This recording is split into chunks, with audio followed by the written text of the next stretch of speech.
25 күн бізде екінші пайғамбар. 25 күн бойы біз барлық пайғамбарларды танитын боламыз. Пайғамбарлардың ішінде періштелерге өте жақын болған Алла тағала оның атын Құранда небәрі 2 рет қана атаған сабырлы әрі шыншыл пайғамбар Идрис пайғамбар болған. Видеоны соңына дейін көрмей тұрып лайк басуды және достарыңызға жіберуді ұмытпаңыз. 865 жыл өмір сүрген Идрис пайғамбар ең алғашқы болып жазуды, жұлдыздар ілімін зерттеуді, құрал сайман жасауды және киім тігуді үйреткен пайғамбар. Идрис пайғамбардың өлімі туралы еш жерде келмеген, ол кісі өлмеген. Алла тағала Құранда біз оның дәрежесін көтердік деп айтқан. Сонымен қатар ғалымдар ол кісі өлмеген, аспанда деп айтылады. Пайғамбарымыз саллаллаху алейхи уассалам Идрис пайғамбарды 7 қабат аспанның 4-ші қабатында жолықтырғаны туралы айтады. Осымен бізде Идрис пайғамбар туралы аз да болсын мәлімет біліп алдыңыздар. Видеоны достарыңызға жіберіңіздер. Бізде келесі пайғамбар Нұх пайғамбар туралы сіздер білмеген қызықты ақпараттар.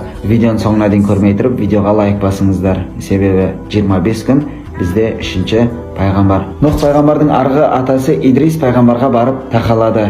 Идрис пайғамбардан кейін мыңдаған жылдар өтіп, адамдар қайтадан азғындыққа, Аллаға серік қосуға, пұтқа табынуға және зиян келтіруге өш болады. Алла тағала 40 жасында Нұх пайғамбарды пайғамбар етіп халқына жібергеннен кейін Нұх пайғамбар 950 жыл өз халқын ізгілікке дағуаттайды. Дәл осы 950 жылдың жемісі 80-ақ адам болады. 10 ғасырға жуық бұл 950 жылда 80-ақ адамның иманға келуі ары қарай бұл қауымнан ешқандай пайда жоқ екенін білдіреді. Алла тағала Нұх пайғамбарға ескертеді. Кеме жасауын және ол кемеге бір жануарларды, бір жаратылыстың жұп-жұптарын алып, Алланың әмірін күтуге шақырады. Нұх пайғамбар кеме жасап жатқан кезде оның қауымындағы адамдар, тіпті баласы мен әйелі де келіп, Нұх пайғамбарды мазақ етіп кететін. Көптен күткен күн топан су, жер бетін топан су басады. Жердің астынан сулар атқылап шығып, аспаннан жаңбырлар тоқтамай жауады. Жер бетін 40 күн топан су басады. Топан судың ең алғашқы күндері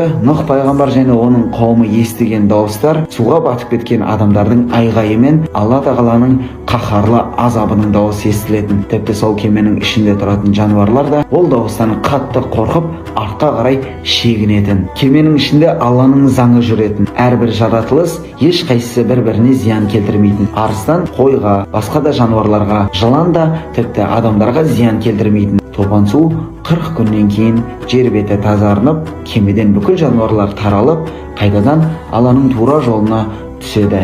Нұх пайғамбардың 950 жылдық насихаты аз ғана жеміс берді. Кейіннен Алла тағала Нұх пайғамбардың көңілін көтеру үшін оны 5 ұлы пайғамбардың қатарына жатқызады. Не үшін 5 ұлы пайғамбар десе?